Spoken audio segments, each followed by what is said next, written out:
Good morning. Good morning. I woke up with a thought this morning as I began to soak in the day as soon as it came about. Um, and it has to do with the potential for being overwhelmed. Um, and there are lots of things that certainly can be overwhelming about the current day, just the circumstances in and of themselves. But then the crazy amount of information that's out there, and literally no sense whatsoever is who's right, who's wrong, who has the truth and who doesn't, who's speaking the truth and who isn't. You know, it's been nuts, and I very much want to. Uh, Man, I would love to know what's going on. I would love to know exactly who has all the information, who's speaking all the truth, and who has an authoritative grasp on everything that's going on. But every time I hear one thing, it seems, oh my goodness, that's got to be right. Then I hear something from the other, that's got to be right. And I just, man, back and forth and up and down, and it can be pretty fatiguing. It just the over first, just in essence, the overwhelming amount of information, but then the vacillating back and forth. I'm like, ah. So where do I put my trust? Where what is it that I can hold on to? Um, I mean, the unfortunately, what has become a cliche answer is, well, put your trust in God and His Word.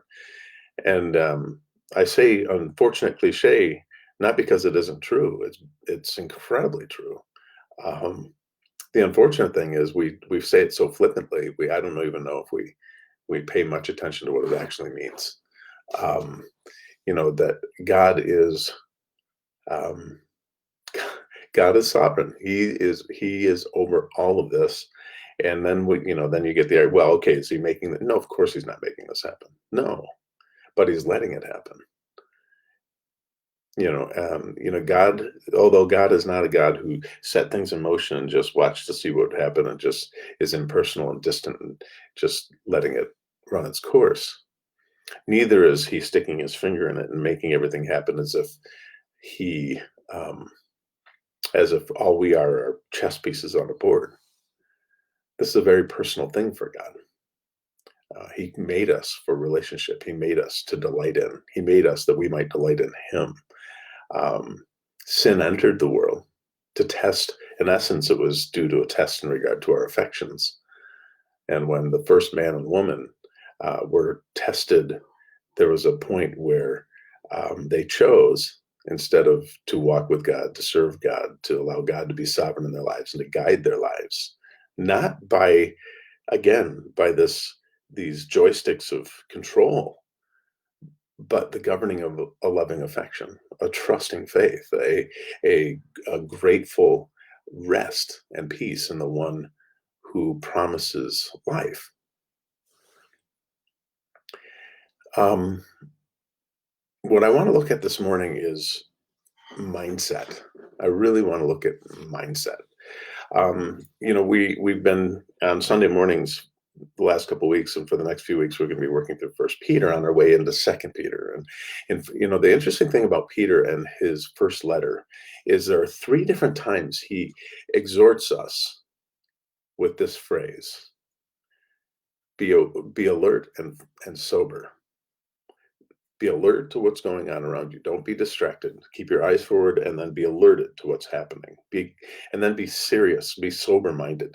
In other words, have this serious, understand that everything around you has meaning and things are happening. And as you are alerted to it, look into it and ask God for wisdom for guidance through it, to understand it, to interpret it, to walk in the midst of it, to know that these things are happening. And yeah, and there's a way through it. So that's what I want to look at today. Just briefly, I want to look at these things. So I want to come back and I want us to see, first and foremost, why do we have to be alert and sober minded? Well, Jesus said something, that I repeated a few times recently because I just think it's important. Well, I want us to know that God is not unaware of what's going on around us. In fact, he's intimately involved with us in it. So Jesus said, I have told you these things. In other words, all the things that are coming and everything that will be occurring. I've told you these things so that in me you will have peace. In me, putting your trust in me, but not just in me, but my intentions and my motives, my intended end of things.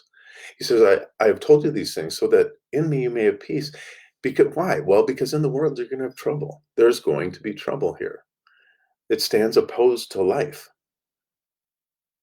Life in God, life through Christ, life that is vibrant and joyful and full of peace and fruitful and productive and effective.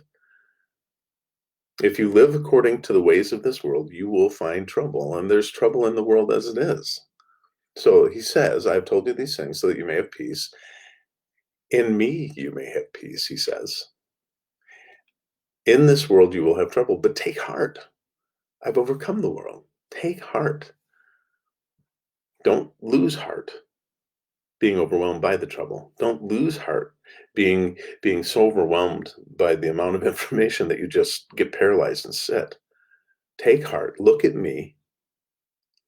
I have overcome the world. You take heart in that fact. I have overcome the world. So that's just true. That's just the truth. Jesus has done that thing. But what he wants us to do now is he wants us to realize it. And what I mean by realize is not just, oh, shoot, man, I didn't know that. That's oftentimes how we think of realize. But really the idea behind realize is that we actually apprehend it as to begin to digest it and experience it. To have this be true in me too. Because Jesus is saying, in me you will have peace, though you will have trouble in this world. Take heart, I have overcome the world. In other words, you with me will overcome the world. I have overcome the world, take peace in that. You now can overcome this world. 2 Peter 1 says we can rise above the corruption caused by evil desires. We can rise above the corruption of this world. In other words, we don't have to be overwhelmed by it. We don't have to be taken by it. We don't have to be controlled by it. No, Jesus is an overcomer. He's made us to be an overcomer. We've overcome death in him. We've overcome the shortness of life in its fullness in him. He says, I'm going to help you overcome the troubles in this world. Well, that takes a little bit of a shift in our thinking. If we're not careful, we can be so attached to this world, not as even in our affections, but in our attention, that we're utterly overwhelmed by it, or we're just are. I call it having your head on a swivel, where everything you're almost out of control. So there has to be a change in our mindset. There has to be a change in our understanding. There has to be a change in our perspective. So Romans 12:2 says this: don't conform to the patterns of this world anymore. In other words, don't, the stuff of this world doesn't have to be your navigation any longer. It doesn't need to move you according to its ways. Don't be conformed to that anymore, but instead be transformed by the renewing of your mind. In other words, have your thought life. Our mind gathers knowledge, right? And so all the things that we perceive, all the things that we hear is knowledge, and it goes into our minds, and we can do one of two things with it. Either we can allow it to just rattle in there and bang against each other, and we just go from one thing to the next, or we can allow it to change our thinking. In other words, we can take it in, we can weigh it with wisdom and discernment and insight, and we can begin to change our thinking, our perspective, our attitude, even our understanding. So it says, don't be conformed to the pattern of this world as you understood it. Now, having new insight, having God's vision of what's happening here, be transformed by the renewing of your mind, the attitude and direction of your thinking. Then you will be able to test and approve what God's will is. You won't be overwhelmed by all the things that you see and say, well, which is no. As our minds are renewed by His truth, His Spirit speaks those things to us. We see the life of Jesus, how He lived and what He calls us to, and how it's being formed in us. And all of a sudden, we can begin to piece together things. We become alert to things. We become alert to what God's truth points at or what he might be calling us to. We become alerted to that. And all of a sudden, oh, there's his will. Ah, and I can approve of that. In other words, it's affirmed. His good, pleasing, and perfect will. So that takes a renewing of the mind. It takes a new attitude of thinking. It takes a different perspective. So here's one of the perspectives I would like to leave with us today. And it's this, that each circumstance we find ourselves, this trouble in which we find ourselves, is a test and a temptation. Okay, first it's a temptation to just go about, to be sucked in by it, to have our affection give it to it, to to be led by it, to be deeply affected by it. The other then is part of that is then the test. What's the test? Well, the test is to reveal in me what is good and what isn't. It's kind of like a math test, right? I hated math. Nothing scared me more than pop quizzes because I really struggled with math. Being ADHD, I had trouble just, yeah, there are all kinds of things. In a pop quiz, I would think that's really unfair. But what was the teacher actually trying to do? He was trying to, he or she was trying to do two things. First of all, he was testing, or he or she they were trying to assess so far what it is they've taught and whether or not we've apprehended it. Did we catch that? And then the second thing is to show us whether or not we caught it or not. Well, God does that. God is saying, okay, I've given you this faith and you're growing in your maturity and your depth and your wisdom. And every once in a while, what's going to happen is I'm going to allow the troubles of this world to test and tempt you. I'm going to give that. Okay. And the reason I'm going to do that is twofold. First, I just want to very much watch you, um, determine who it is you'll give your affection to. And the second thing is I want to show you where it is you have achieved victory and where it is you have gained strength and endurance and perseverance and where it is you still need to work, where it is that something might rise up to draw your attention away or to cause you to be overwhelmed or to, so that comes from this. So we want to be alert and sober, recognizing this new mindset that this world is troublesome, but I don't have to be overcome by this world because I serve a God who's overcome this world and he's promised to give me peace in him. So that's a new perspective. The next thing is, okay, God allows me to be tempted and tested, not for the purpose of, he's not toying with me. He's trying to show me where I am and to guide me to a new place. And so 1 Corinthians 10:13 says this, no temptation. This is a new mindset. Listen, because we all think it's only us. Listen to me. No temptation is overtaking you except what is common to mankind all through history. When Solomon is talking about there's nothing new under the sun, as much as anything else, he's talking about humanity and how we act and how we respond to things. So no temptation has overtaken me except what is common to mankind. And God is faithful. Oh, that's a big thing. That's another new mindset. Where is God when bad things happen? He says, hey, stop. I'm faithful. I'm with you in it. I'm allowing this on purpose. I don't want to harm you. I don't want to hurt you. What I want to do is grow you. And I want to affirm you. And I want you to be confirmed in your faith that it's genuine, right? So he says, and God is faithful. So listen, he will not let you to be tempted beyond your ability to bear. In other words, he's never going to let anything, no test, no temptation is going to be so great that your faith is going to crumble underneath it. He knows the capacity of our faith. He knows our ability within the confines of our faith. He recognizes the level of character that we have, the maturity, perseverance, stamina, strength, all that stuff. He knows it. And so he allows these things to happen, but he regulates it or governs it by his love, by his faithfulness, by his grace, by his mercy, by his intentions for us to only allow it to press against us to the degree our faith can stand up underneath it. And there's no human being that is not subject to this truth. There's no human being. This is a new mindset. Where is God when bad things happen? He's right here next to me. He's comforting me. So we'll finish this. And God is faithful. He will not let you be tempted beyond your ability to bear. But when you are tested or tempted, he will also provide for you a way out so that you can endure it. Now, we think first and foremost that the way out is out, zip, shoo, and that's true. There are times when we just have to go. But what he's actually calling us to do is trust that he's faithful, that he has overcome this thing, and that he's using he's using this temptation or test to come into our lives to do what? To strengthen us, to mature us, but also to show us that he is faithful. He's faithful to all of this, and he's faithful to me. So, one of the things I want us to understand is this. These temptations are common to all mankind, all of us. There's no temptation or test that comes to me that isn't true of all mankind. So, I'm not alone. When somebody comes to me for counsel, the first thing I have to encourage them with is, you're not crazy. You're not alone. You're not the only one. We've all struggled this way. We're together in this. The second is that God is faithful. In the midst of this, he meets us in it, right? He does that. And he's intending to accomplish a great thing. But here's the other thing. He loves me enough to allow this to be specific to me. In other words, everything that happens to me, although all of mankind have suffered something like it, this is specific to me. He cares enough for me and about me that what he wants to do is meet me in the middle.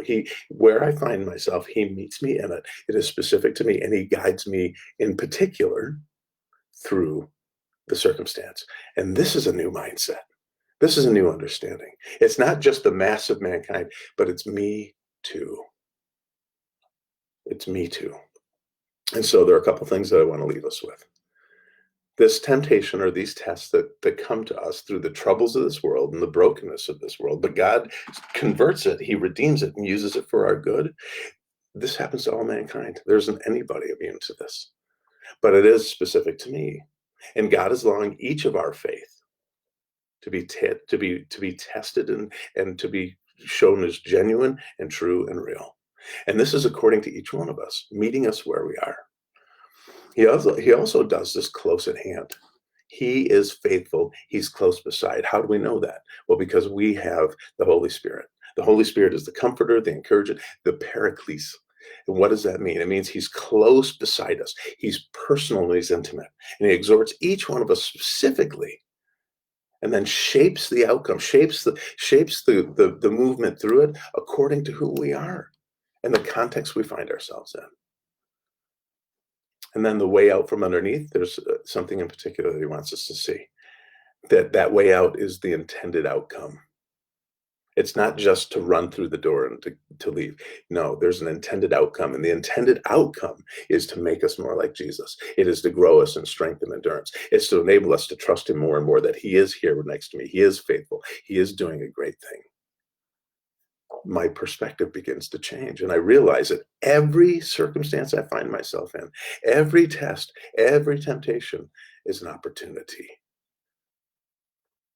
Whether I stub my toe and I'm not sure what's going to come out of my mouth, whether I'm frustrated with something and I'm not sure how I'm going to respond to it, whether I'm frustrated in a relationship and I'm not sure how to act in it, all of these are opportunities. All of these are troubles of the world, the effect of sin on us, sometimes sin in us, that he is now using to show us what's in us and to cause us to endure through it to an intended outcome, to conform us to his likeness, to bring glory to him, and to be able to express more and more effectively his grace, his mercy, his presence, and his power. So, what is he trying to achieve in me? To grow me in humility, to teach me to lean into him and his truth, to grow me in assurance that I know for sure my mind is being transformed and renewed constantly, and I'm being assured more and more that he is right here with me. He's trying to show me how real my faith is, that he has given me, and that I can lean into him, that he is faithful. He's growing me in perseverance and endurance. He's strengthening my faith and character. He's preparing me for work and life and service and ministry. He continues to further the development of my character. And he causes me to rest in that peace that Jesus promised. You can have peace in me. I am faithful. I've overcome this world. I'm enabling you to overcome this world. In fact, I'm going to use what the world meant to wreck you to make you better. I will redeem it. And then he's trying to glorify himself in us.